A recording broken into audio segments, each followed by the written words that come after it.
What is up, EC fam? I'm your host, Brian of Lions Talk, and I'm here with the Athletic Director, Nate Moorman, and our Associate Athletic Director of Compliance, Ms. Bridget Allen. How you guys doing today? Doing good. Good. That is awesome. Now, I like to consider the AD the coach of the coaches. You think that a good estimate of what your job is? I like that description of being an AD, the coach of the coaches. I like that.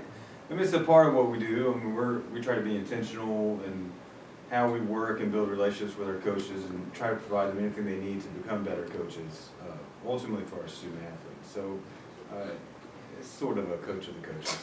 Awesome. And then for you, Ms. Allen, what is the job of a compliance officer for people who, actually, I'm saying no one really knows that job but you. So explain your job to us. What that means. Oh gosh, it's like herding cats, I guess. You know, just trying to be a resource for everybody. Trying to help as much as I can. You know, since my time here, my vision has changed of what my role actually is, and so Nate's kind of helped me learn to see like we're providing a service. So how can I serve you? How can I help you be better to serve our student athletes ultimately? And so even though compliance is like following rules, try to make them see that it's not a burden and that we're here to help them do whatever they can do to help the student athletes. And then so, with all of that, with this being a COVID year for you, everyone, how has you guys' job changed at all? If it has, in what ways has it changed, and how you guys adapted to that? It's not changed at all. I'm just it's completely changed. I mean, you know, we're just constantly, you know, as leaders, you're problem solvers to begin with, right? That's what we're supposed to do, and we should enjoy that process. But we've had a whole lot of problems to solve with COVID-19 and the pandemic. So, you know, we're just constantly having to juggle new policies, new guidelines as things change, just like everybody in the country is doing. We're just doing it in the world of athletics. So, you know, we don't know what 2 weeks is going to look like for us in athletics. I'll tell you from a position standpoint and leadership during this, I think probably, and you've heard me say this before, probably where we've had to focus a lot is just trying to keep things positive, you know, for our coaches, but also to keep things in perspective for our coaches to know, you know, what the real reason they're here is. We might not be playing games, but they still have a job to do, and that's to be impactful on our student athletes. And trying to keep that focus has most certainly been a challenge, and we've got such a good staff. I think they've made it easier for us to do that, but we've had a lot of conversations on how we keep that motivation and that positive energy up in our department. Yeah, I understand that. How about you, Ms. Allen? So just like Nate said, like things are changing, not like every 2 weeks, but for us in compliance, it's changing like every hour, every day. And so the inbox has been overrun with contact and emails, and just trying to stay on top of that, make people know that they're important to us, and also keep up with the flow of information and trying to disseminate that has been a challenge, but we've stayed on top of that. And then the encouragement piece, I guess, is the biggest thing, because it's a lot to remember. It's a lot to keep up with when things are changing by the moment. You're ready to play, and then you get a phone call and be like, well, yeah, just kidding. Maybe in 2 weeks, you know what I'm saying? So the disappointment level for student athletes and coaches, just trying to keep them encouraged has been a challenge, but it's the fun part of our job, I think, to just continue to pour into them and remind them while we're here, even though things are changing, we still have to keep pushing and keep pressing, so that, you know, when things do settle down, that we're ready to hit the ground running. Awesome. At the beginning of this semester, we talked about, we're pretty big on culture, you guys are, and we have I call them them ups. The ups. Them ups. Yeah. Can you explain, I guess, explain what they are, and then I guess how we are implementing those things in our athletic culture?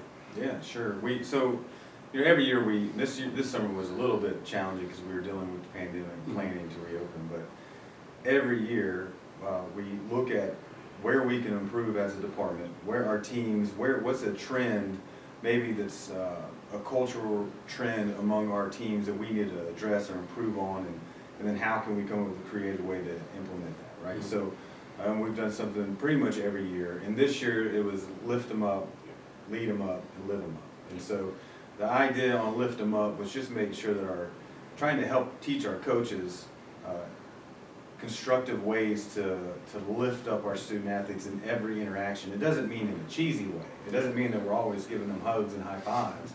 Of course, we can't do that with COVID-19. It just means that they know that we've got a level of accountability, that we care, that our intention is to serve them the best way that we can. You know what I mean? And they need to understand that even if it's running some sprints at the end of practice or something that's really difficult, or we've had a bad day, or we're coming off a loss, it's our responsibility to still lift up our student athletes. The Lead 'em Up is a program that Adam Bradley has developed that we've had a relationship with Adam over the last few years because TJ Rosine, our men's basketball coach, and him share a podcast, The Hardwood Hustle. Yeah. And so we've had a relationship with Adam, and so we've had an interest in Lead 'em Up, and it's a curriculum to develop leadership among your programs. And so we were able to get Adam in to speak it, to speak about that, to launch that to our coaches, provide them with that curriculum and access to all the resources that he has, and then they can implement those on a practical level with the teams. The Live 'em Up idea was, as a Christian institution, the spiritual formation, the spiritual emphasis is very real here at Amino College, right? That's one of the things that we know separates us even from some other Christian colleges.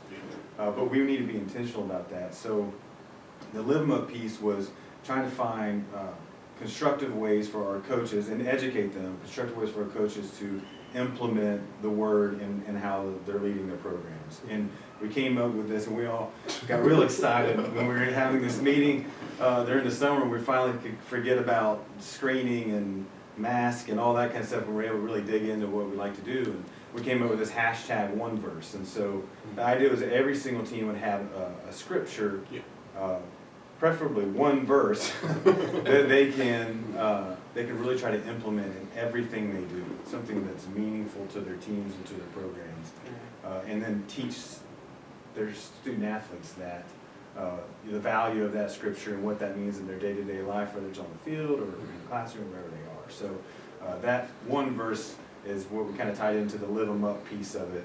So lift them up, lead them up, live them up. The M up. Yeah. So that's been our focus this year. We just got our bracelets in, so we're going to share this with coaches, and it's our job just to routinely come back to the table with our coaches, small groups or spring orientation that we'll do with coaches and all that, just to keep that conversation constantly going, because we know results come from that, and good results come from that, whether it's competitive, life-changing, academic, whatever it is. That's how we get there. And that one verse was like accountability piece, so it's like it's a starting point and it's an end point. So you can always focus on that one verse, whether you're trying to motivate or it's an accountability. What is our one verse? What is our why? And so that should always be driving the activity, of how we are, who we are, what we're doing, and the results we're getting should always be able to lead us back to our one verse. That's awesome. One cool thing that we've done with all of our Lions Talk is that each team or each coach we've interviewed has explained their one Bible verse. So that was pretty cool to see how. I'm glad you brought that part up, so we can be able to, when people are watching those, like, why always bring up the Bible verse kind of a thing. But it's all about the living love, guys. That's what it's all about. And one last thing, talking point before we go. It also at the beginning of our orientation, we talked about the racial reconciliation kind of things. And Ms. Allen, you brought that up. You want to tell us how, what we talked about during that, and how we keep on implementing that aspect of things? Absolutely. So, it wasn't something that we wanted to focus on in a negative way, but we wanted to make sure that our staff, that we understand each other as people, and as we discussed the relational part, if I care about you as a person and we have a relationship, then I always want to make sure that my actions don't impact you negatively. And so we wanted everyone to understand, everyone has a different point of view of life. Everybody's not raised in the same environment, and so our perspective is going to be different based on, our experience. Yeah. And so we wanted to share experiences so that we all understand one another and just get a different insight on people's why. Because typically what people have been through drive their behavior, whether it's good or bad. And so we wanted to be able to see things in a different light so we have understanding and respect for one another. And I think when you start from a place of relationship and I care about you, all that other stuff just kind of fixes itself. And so we wanted to make sure as a staff we were focusing on making sure that we are seeing our student athletes and our other staff from their point of view and from their experience and from their perspective, regardless of if we agree or disagree. When you look at it from that point of view, you can respect and love one another and move forward in a good manner. And so that's where we wanted to come from, and that's what we wanted to focus on, not what's going on in the world, but focus on caring about each other and loving each other, and all that other stuff kind of fixes itself at that point. Yeah, and I want to add on that because, as a staff, we've got a diverse staff. Yeah. We've got diverse backgrounds in all of our student athletes. And these 18 to 23-year-old student athletes are getting flooded with information. And unfortunately, it's not news for people to figure out how they should feel. It's news telling them how they need to feel. Whether it's Fox News or CNN or it's Instagram or TikTok or whatever they're on, or Facebook, it's telling them what they should think.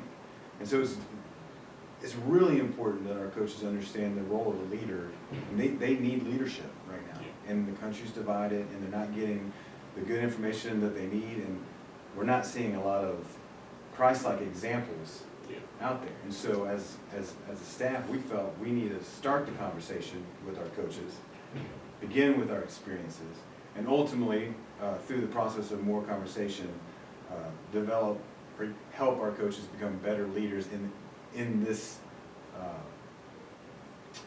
in the realm of dealing with social injustice and some of the racial issues that are so prevalent in the country today. And we want them to be able to lead, no matter what the race of your team is, what culture they are, where they come from. This is how you need to lead.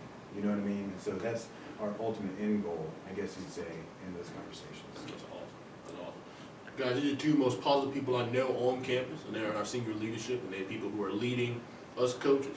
So I thank you guys for taking your time out of your very busy days with your emails being flooded and you having to do AD calls every 15 minutes just to figure out what's going to be happening. Thank you guys for taking your time out of the day and talk to us and do a little Lions talk. And I'm your host, Brian. Thanks, Brian. Thank you.